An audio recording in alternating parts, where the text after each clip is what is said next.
सुरभिनो मुखा करत प्राणायुमुखितारिकत दधिस्नानं समर्पयामि दधिस्नानान्ते शुद्धाचमनीयं जलं समर्पयामि। श्री सांब सदाशिवाय नमः।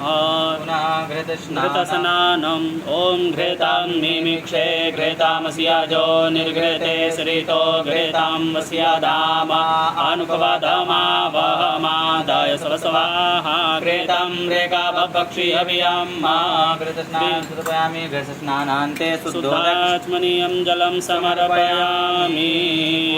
मधुस्नानम् ॐ मधुवातारेताय यते मधुक्षरन्ति सिन्धवः माध्वीर्नः सन्तवो खदीः मधुनकतामुतोकसो मधुमतपार्थिवग्गो रजः मधुदियौ रस्तु नः पिता मधुमान्नो वनस्पतिर्मधुमास्तु सूर्यः माध्वीर्गावो भवन्तु नः।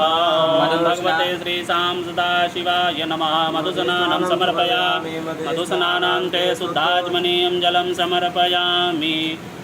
शर्करास्नानम् ॐ अपाग्मुरसमवाय सग्गो सूर्ये सन्तगो समाहितं अपाग्मुरसस्यजो रसस्तम्भो गृह्णाम्युत्तममुपयाम गृहीतोऽसीन्द्राय तवा जुष्टां गृह्णाम्ये खतेजो निरीन्द्राय तवा जुष्टतमम्।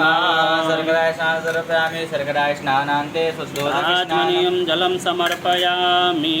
पुनः गन्धोदकस्नानम् ॐ अग्गोषुनाते अग्गोषो प्रचयातां पारुखा पारु गन्धस्ते सोममवतु मदाय रसो अच्युतः। श्री भगवते सांब सदाशिवाय नमः। गन्धोदकस्नानं समर्पयामि। गन्धोदकस्नानान्ते शुद्धाचमनीयं जलं समर्पयामि। तथा च भस्मोदकस्नानम् ॐ त्र्यायुखञ्जमादगने कस्यापस्यत्र्यायुखं जत्रेवे कुत्र्यायुखं तन्नो अस्तु त्र्यायुखं। भगवते श्री सांब सदाशिवाय नमः। भस्मोदकस्नानं समर्पयामि। भस्मोदकस्नानान्ते शुद्धाचमनीयं जलं समर्पयामि। ॐ शुद्धावाला